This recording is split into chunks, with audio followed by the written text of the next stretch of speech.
เหนือก็เหนือใต้ก็ใต้ไขว้แต่ทิศแต่ดวงจิตของไทยไม่ใต้เหนืออยู่ออกตกกลางอีสานก็ว่านเครือใจเอื้อเฟื้อเหนือใต้ไทยด้วยกันขอถวายความนอบน้อมแด่พระรัตนตรัยมีพระพุทธเจ้าเป็นต้นขอถวายความเคารพพระมหาเถระพระเถรานุเถระ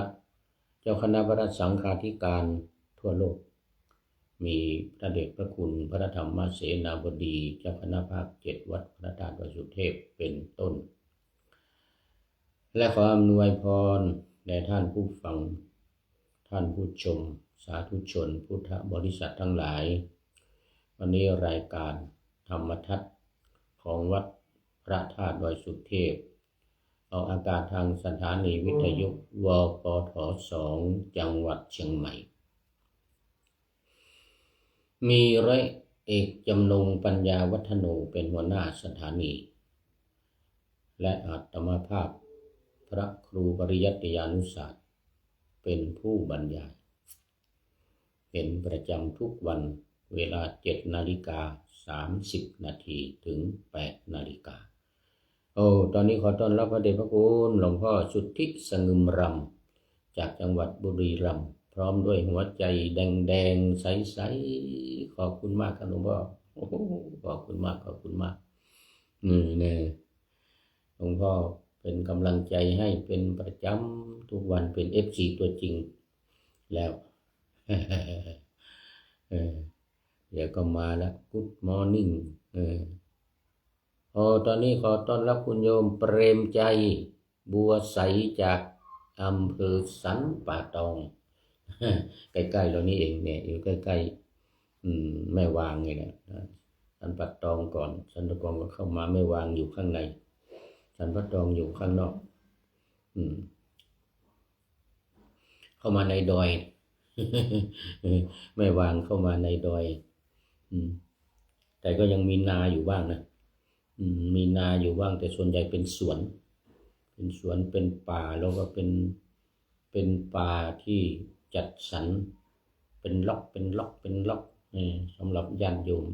เหมือนกับที่อำเภอแม่ออนที่สันกำแพงเลยนะหรือไม่ก็เหมือนกับที่เมืองพร้าวที่อำเภอพร้าวจังหวัดเชียงใหม่เรานี่แหละเป็นแปลงจัดสรรโดยพระบาทสมเด็จพระเจ้าอยู่หัวมาจัดสรรให้กับประสบนิกรชาวไทยในภาคเหนือเป็นที่ไปนี่ที่แม่วางนี่ก็ออกนอกวัดไปนี่ก็ใช่หมดเลยออกนอกวัดไปทั้งโน้นรอบๆเป็นที่จัดสรรทางด้านทิศตะวันออกทางทิศใต้ทิศตะวันตกยกเว้นทางเหนือนี่จะเป็นทุ่งนาเป็นหมู่บ้านตามธรรมชาติของผู้คนที่อยู่ในท้องถิ่นมาก่อน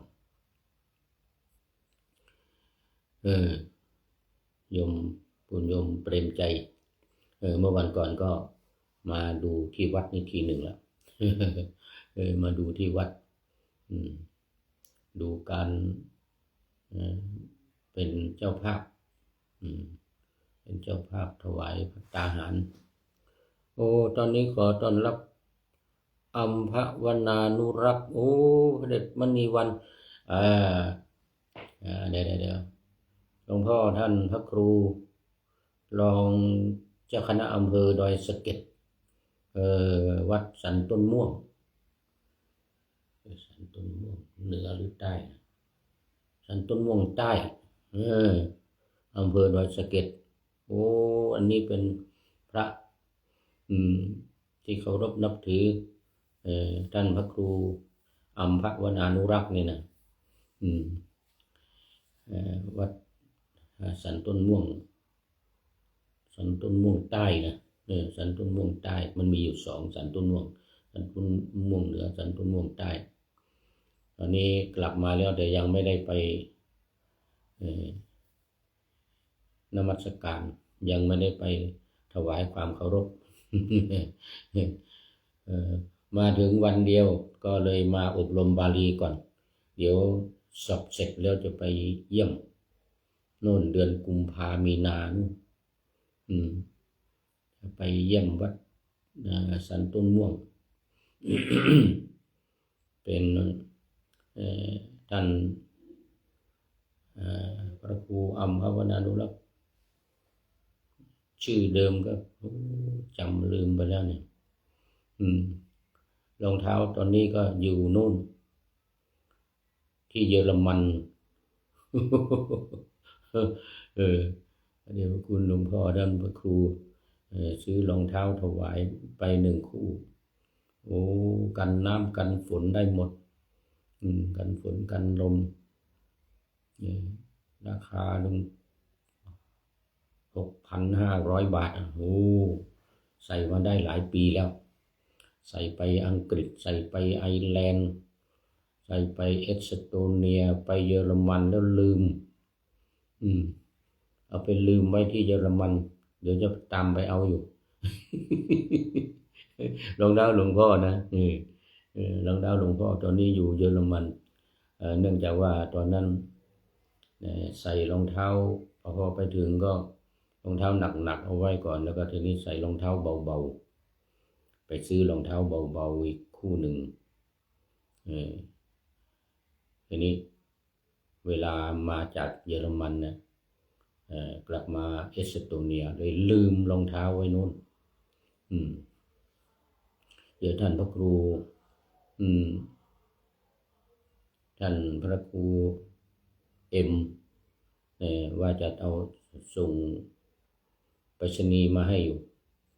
แต่ยังไม่เห็นส่งมามันก็ไม่จำเป็นต้องใช้เพราะว่าจะใช้เวลาเดินทางไปที่ไหนไกลๆแต่วันนั้นมันลืม อยู่ที่เยอรมัน วัดพระธาตุดอยสุเทพเยอรมันเอาละตอนนี้ก็เข้ามาสู่เนื้อหาสาระของรายการเมื่อวานนี้ว่าค้างไว้เรื่องนางจินจามานวิกาเรามาถึงตอนที่นางจินจามานวิกาเนี่ยโอ้เป็นคนสวยเป็นคนสวยแล้วก็เหมือนกับนางฟ้านางสวรรค์เลยนะก็เรียกว่าโสภคปัตตาอย่างงี้แล้วก็เทวะ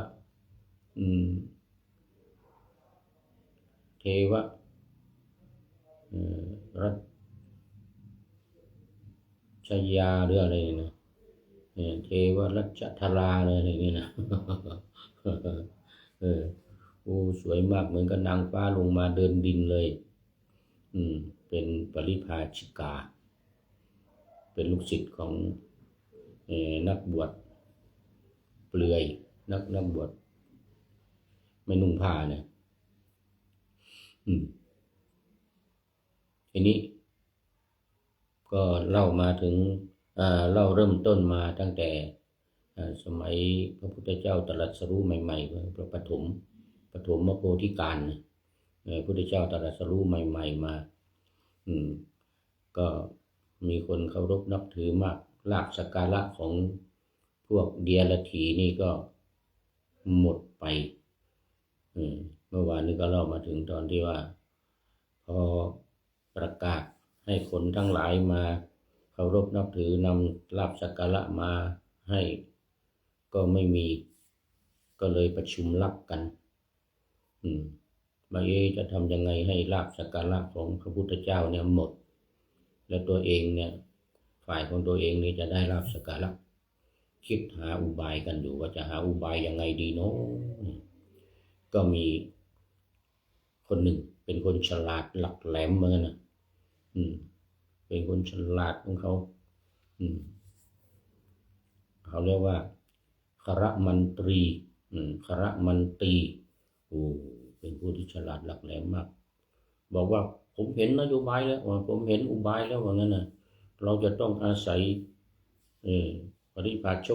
พาชิกาของเราเนี่ยชื่อจินจามานวิกาว่างั้นนะทำให้จะสามารถในการทำให้ลาภสักการะของพระพุทธเจ้าเนี่ยหมดได้ว่างั้นนะทุกคนก็ยกมือรับรองกันใหญ่เลยโอ้จริงจริงจริงนะจริงจริงแต่ว่ายังไม่ได้ทันทำอะไรวันนี้ก็พอนางจินจามานวิกามาที่วัดของพระชีเปลือยเนี่ยนะไม่นุ่งผ้าเนี่ยนะพอมาถึงก็นางก็กราบไหว้เหมือนเดิมมาแหละมาคุณเจ้าดิฉันมาแล้วดิฉันมาถึงแล้วนั่นพระของนี่เขาก็นั่งเงียบกันอยู่นางก็กราบ2 ครั้ง 3 ครั้งครั้งที่3พระองค์หนึ่งก็พูดขึ้นว่าโอ้เราก็รู้แล้วว่าเธอมาเนี่ยแต่ว่าตอนนี้เนี่ยพวกเราโดนเบียดเบียนเหมือนกันนะจากพระพุทธเจ้าโดนเบียดเบียนโดนพระพุทธเจ้าเบียดเบียนลาภสักการะหายหมดเหมือนกันนะโอ้ตอนนี้ขอต้อนรับท่านพระครูปรีชานิพากรโอ้พระครูเซลพระครูเซลพระครูปรีชาวัดฟ้าห้ามโอ้หลวงพ่อวัดฟ้าห้ามหลวงพ่อเจ้าคณะตำบลฟ้าห้ามนี่ท่านพระครูปรีชานิพากรวัดฟ้าห้ามนานแล้วนี่ไม่ได้ไปวัดฟ้าห้ามเลยนะไม่ได้ไปเยี่ยมญาติโยมวัดฟ้าห้ามเดี๋ยวหลังจากอบรมนี้ก่อนเดี๋ยวไปเยี่ยมวัดฟ้าห้ามจะไปนวดด้วยมีหมอนวดดีที่วัดฟ้าห้ามเลยนะโยมพัดสิทธิ์มานวดที่วัดฟ้าห้ามโอ้โมทนาสบายดีนะครับโน้หลวงพ่อ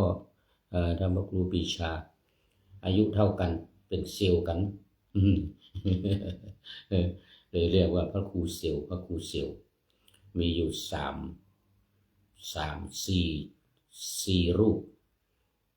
ที่อายุเท่ากันเนี่ยนะมีหลวงพ่อนี่ท่านพระครูท่านเจ้าคุณเทพสิงหวราจารย์วัดพระสิงห์นี่รองเจ้าคณะจังหวัดเชียงใหม่1 2 3 4นู่นเจ้าคุณเทพหลวงพ่อพระเทพรัตนนายกเจ้าคณะจังหวัดลำพูนวัดพระธาตุอริพุนชัยนี่เป็นเสี่ยวกันอายุเท่ากันอายุเท่ากันมี3-4 รูปเราเนี่ยตอนนี้มี4 รูปแต่ก่อนนี่มีผู้ใหญ่บ้านที่วัดฝายหินนะนี่ก็เป็นเสี่ยวกันผู้ใหญ่บ้านแต่ว่าตายไปแล้วลืมชื่อไป แต่ว่า4 รูปนี้4 พนอนี่ยังไม่ตาย แล้วครูปรีชานี่รูปหนึ่ง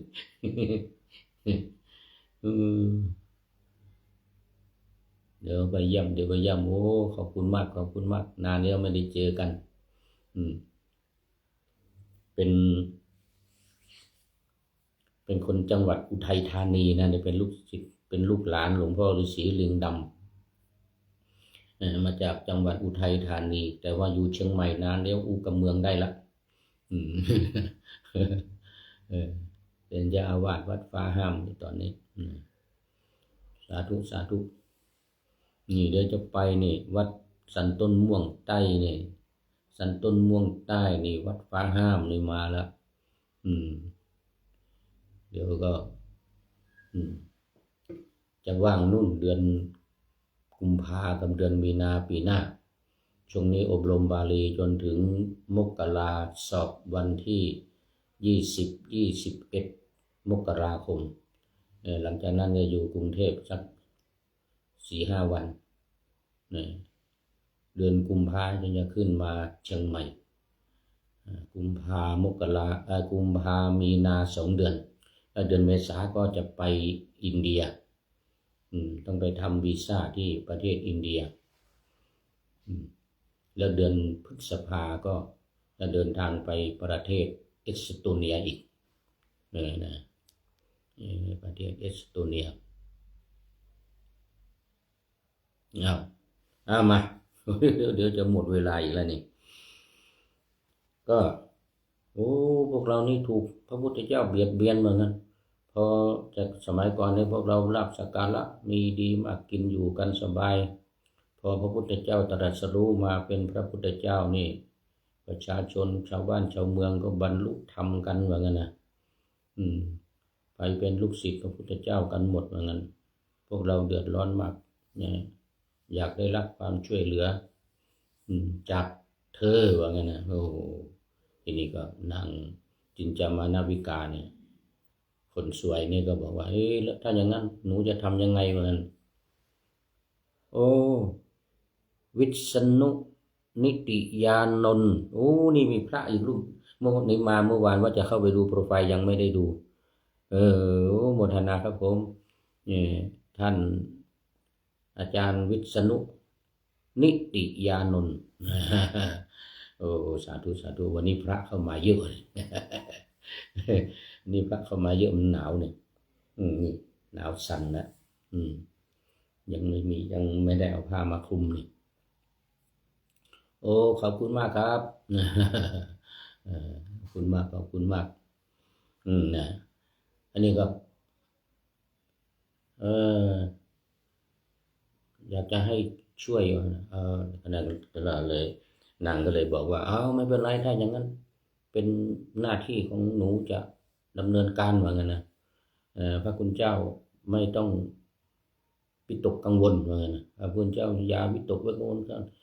เรื่องนี้จะจัดการเองว่างั้นนะหลังจากนั้นมาก็ดำเนินการพอตอนเย็นเนี่ยเดินจากในพระนครนะเมืองสาวัตถีนะออกไปวัดเชตวันวัดเจดีย์มันอยู่นอกเมืองมันอยู่นอกเมืองก็เดินเข้าไปวัดเชตวันนี่นะผ่านเข้าไปแต่ว่าไม่ได้อยู่ในเชตวันไปอยู่บ้านใกล้ๆทางด้านหลังเชตวันบ้านของที่อยู่ของพระชีเปลือยนี่แหละทุกวันเดินเข้าไปตอนเย็นตอนเช้าก็เดินออกจากหน้าวัดเชตวันนี่แหละเข้ามาในเมืองตอนเย็นจากในเมืองเข้าไปเชตวันตอนเช้าออกจากเชตวันมาในเมืองก็มีคนถามก็ไม่ต้องถามเหมือนกันพวกท่านจะถามทำไมจะรู้ทำไมเรื่องที่อยู่ที่กินของเราเนี่ยนะไม่ต้องถามเหมือนกันนะคือญาติโยมที่ไปวัดก็สวนทางกันตอนเย็นเขากลับจากวัดมาเขาฟังธรรมอะไรเรียบร้อยออกจากวัดมาก็นี่ก็สวนทางเข้าไปตอนเช้าก็เดินออกจากโน่นมานี่คนเขาจะไปทำบุญใส่บาตรไปถวายพระทหารเช้าพระทหารเพลนี่นะก็สวนทางออกมาพวกนี้ก็พบถามไม่ต้องถามเหมือนกันนะประมาณ3 เดือน 4 เดือนก็ทำท่าท้องใหญ่ขึ้นมาหน่อยเอาไม้เข้ามาใส่ในท้องนี่ท้องโตขึ้นมาหน่อยเวลามีคนถามก็บอกว่าออกมาฉันก็อยู่ในวัดเชตวันนี่แหละอยู่กุฏิเดียวกันกับพระสมณโคดมพระพุทธเจ้านี่แหละว่างั้นนะคนทั้งหลายก็สงสัยกันอยู่เหมือนกันนะสงสัยกันอยู่ตอนเช้าเดินกลับออกมาตอนเย็นเข้าไปเวลาใครถามก็ว่าอยู่ในเชตวันอยู่ในกุฏิพระพุทธเจ้าเนี่ยอยู่กุฏิเดียวกันเหมือนกัน เสร็จแล้วก็8 เดือน9 เดือนประมาณ9 เดือนกว่าเอาไม้ท่อนใหญ่ๆเป็นทำเป็นกลมๆมัดติดหน้าท้องนี่ผ้าคลุมไว้เดินโยเยเข้าไปในศาลาพระพุทธเจ้ากำลังแสดงธรรมอยู่ ที่แสดงธรรมของพระพุทธเจ้า ไปถึงก็ยืนชี้หน้าด่าพระพุทธเจ้านะโอ้ท่านสมณะโคดมพระองค์รู้จักเฉพาะเวลาอภิรมย์ว่างั้นนะไม่ดูแลเนี่ยไม่ดูแลฉันจินจะมานะวิกาเนี่ย มีลูกกับท่านเนี่ยไม่ดูแลคันเหมือนกันนะ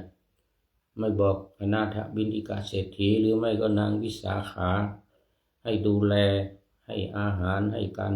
ถนอมคันเหมือนกันนะมีแต่อภิรมย์ชมชอบไม่สนใจไม่ดูแลเมียเหมือนกันนะพระพุทธองค์แสดงธรรมเสร็จพระองค์ก็ตรัสกับนางว่าโอ้จินจามานะวิกาเรื่องที่พูดมานั้นเรา2 คนเท่านั้นรู้กันเลยนะเธอรู้ตถาคตเรารู้กัน2 คนเท่านั้นนะทีนี้ก็ นางก็บอกว่าใช่ก็เรา2 คนนี่แหละรู้กันคนอื่นไม่รู้หรอกว่านะอันนี้ท้าวสักกะเทวราชที่นั่งร้อนเนี่ยหินบรรดุกัมพรศิลาอาจนะก็ตรวจดูว่ามีอะไรปัญหาอะไรเกิดขึ้นในเมืองมนุษย์โอ้เห็นนางยืนเห็นนางจินจามานะมิกายืนด่าพระพุทธเจ้าอยู่ก็ลงมาช่วยเอาเทวบุตร4 ตนลงมาปลอมเป็นหนูน้อยเข้าไปกัดเชือกไปแทะเชือกทีเดียวเลยไม้ตก ไม้ที่มัดในท้องนี่นะตกถูกเท้าของนางจินจามานะวิกาแตกคนทั้งหลายก็ลุกฮือกันจับ ลากออกธรรมศาลาไปพอพ้นสายตาพุทธเจ้าแผ่นดินก็สูบลงไปอยู่ในอเวจีนรกพอแผ่นดินแยกเลยนะไฟก็พุ่งขึ้นมานางก็จมลงไปเหมือนกับห่มผ้าเหลืองว่างั้นนะ นางจินจามานะวิกาเนี่ยถูกไฟครอกนะถูกไฟครอกเหมือนกันห่มผ้าเหลืองนะลงไปจมอยู่ในธรณีนี่เป็นเรื่องราวของนางจินจามานะวิกา หมดเวลาพอดีโอ้หมดเวลาพอดีเอาละอันนี้ อันนี้ท่านอาจารย์วิษณุนิติยานนท์เป็นรูปสุดท้ายโอ้ท่านพระครูปีชาข้างบนอีกที่ผ่านไปแล้วท่านพระครูอัมภวนานุรักษ์ โมทนาขอบคุณเป็นอย่างยิ่งเข้าสู่เส้นชัยของรายการในวันนี้เนี่ยดูข้อคิดท้ายรายการวันนี้ข้อคิดท้ายรายการได้จากท่านนายพลของเราพลตรีนเรศจิตรัตน์เขียนไว้ว่าเหนือก็เหนือใต้ก็ใต้ไขว้แต่ทิศแต่ดวงจิตของไทยไม่ใต้เหนืออยู่ออกตกกลางอีสานก็ว่านเครือใจเอื้อเฟื้อเหนือใต้ไทยด้วยกันไทยด้วยกันรักกันสามัคคีกันไม่มาทำร้ายทำอันตรายกันเหมือนนางจินจามานะวิกาโอ้ไม่ดีไม่ได้เรื่อง เสร็จแล้วตัวเองก็ทำใส่ร้ายคนที่ไม่ทำความผิดใส่ร้ายพระพุทธเจ้าตัวเองก็ตกไปในนรกถูกแผ่นดินสูบอย่างนี้เป็นต้นนะและขอบคุณท่านนายพลนเรศจิตลักษณ์เป็นอย่างยิ่งขอนำรายการธรรมะทัดไปก่อนแล้วจะย้อนมาใหม่ในวันหลังเพื่อให้ท่านทั้งหลายได้รับฟังพระธรรมเทศนาเหมือนดังเดิมเป็นธรรมะในพระไตรปิฎก3ธรรมบทอันงดงามบรรยายเสริมอธิบายใจความเหมาะมาต่อเติมยกนิทานดั้งเดิมเสริมบทธรรมตอนนี้นึกว่าท่านอาจารย์วิษณุเป็นสุดท้ายแต่ว่ามาอีกหนึ่งคือคุณโยมเกษินีชัยเทพสาธุหมดเวลาพอดี เป็นท่านสุดท้ายจริงๆเลยเนี่ยโมทนาเป็นอย่างยิ่งโยมเกษินีชัยเทพจากเชียงใหม่นี่แหละสโมสรฝึกการพูดแห่งลานนาไทยโรงแรมที่โรงแรมลืมชื่อไป โมทนาเป็นอย่างยิ่งขอทุกท่านสุขกายสบายใจปรารถนาสิ่งใดอันเลิศล้ำจงเพิ่มพูนตามบุญงามและตามกรรมที่ได้บำเพ็ญไว้ทุกประการขอเจริญพร